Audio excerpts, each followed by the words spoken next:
Langit Bandung sore itu terlihat pucat, seolah menyimpan sesuatu di balik cahaya keemasannya. Aruna berdiri di balkon kecil kosnya, menatap pemandangan kota yang perlahan tenggelam dalam hiruk-pikuk lampu dan suara. Udara yang lembab membawa aroma hujan yang belum turun.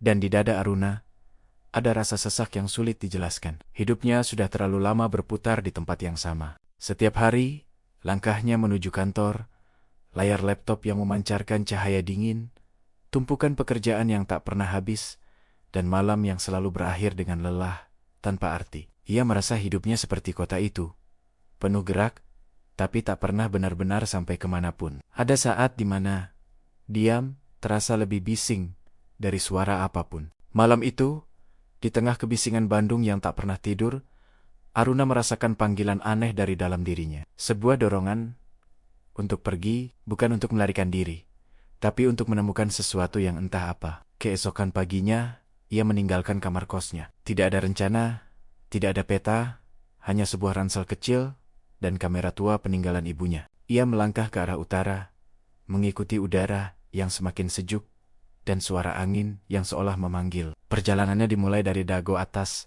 tempat di mana pepohonan tinggi berdiri seperti penjaga sunyi. Jalan menanjak dan sepi.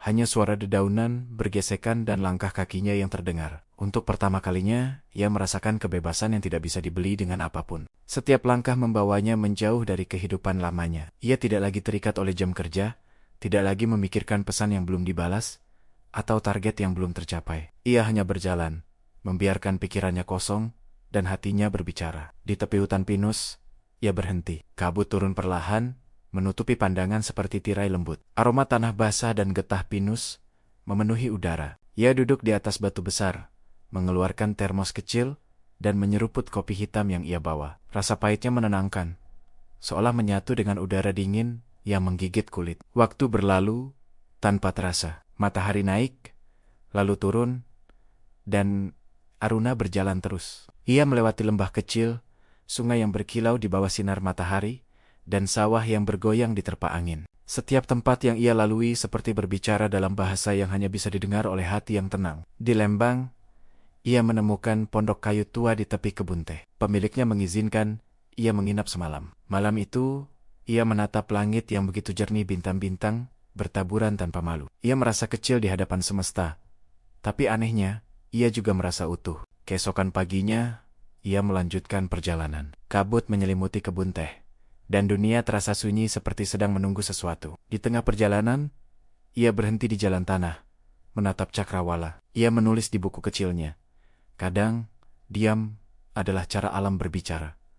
Ia terus berjalan ke arah Ciwidey. Jalannya semakin berat, menurun, dan licin.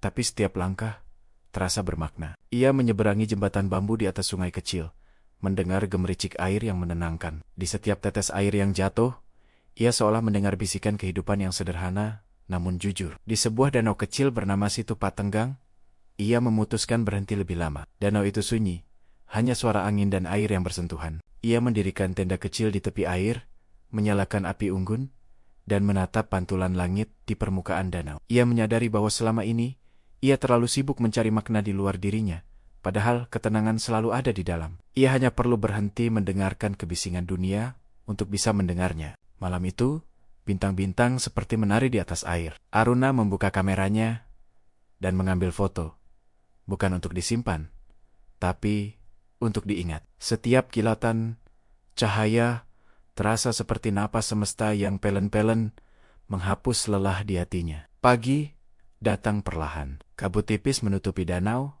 membuat semuanya tampak seperti mimpi. Ia mencuci wajah dengan air dingin, menatap dirinya di permukaan danau. Untuk pertama kalinya, ia tidak merasa asing dengan bayangan itu. Ia berjalan lagi, kali ini menuju selatan Bandung, mengikuti jalan kecil yang jarang dilalui. Di sepanjang jalan, ia melihat ladang stroberi, anak-anak berlari tanpa alas kaki, dan senyum orang-orang yang sederhana tapi tulus. Ia merasa bahwa mungkin kedamaian bukanlah tentang tempat, tapi tentang bagaimana cara kita memandang dunia. Hujan turun di tengah perjalanan. Rintiknya lembut, menepuk tanah dengan irama yang menenangkan. Ia berhenti di bawah pohon besar, membiarkan hujan membasahi bahunya. Dalam keheningan itu, ia merasa bahwa setiap tetes air adalah bagian dari lagu yang sedang ia dengarkan. Ia menulis lagi di bukunya.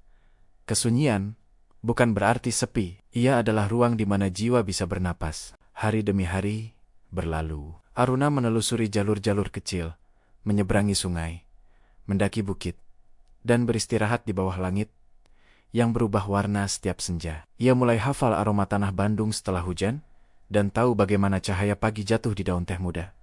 Setiap malam, ia menulis sedikit, kadang satu kalimat, kadang hanya satu kata. Tapi dari setiap tulisan itu, ia tahu, dirinya perlahan pulih. Luka yang dulu menyesakkan, mulai larut dalam udara dingin yang bersih. Suatu sore, ia kembali ke titik awal perjalanannya. Dago terlihat berbeda kali ini, bukan karena tempatnya berubah, tapi karena hatinya sudah tidak sama. Ia duduk di tepi tebing, menatap Bandung yang berkilau di bawah cahaya senja. Langit di atasnya terbentang luas, biru keperakan dengan sentuhan jingga. Ia menulis kalimat terakhir di buku kecilnya. Aku mencari kesunyian, tapi yang kutemukan adalah diriku sendiri. Ketika malam tiba, ia menatap bintang-bintang yang berkelip di atas kota.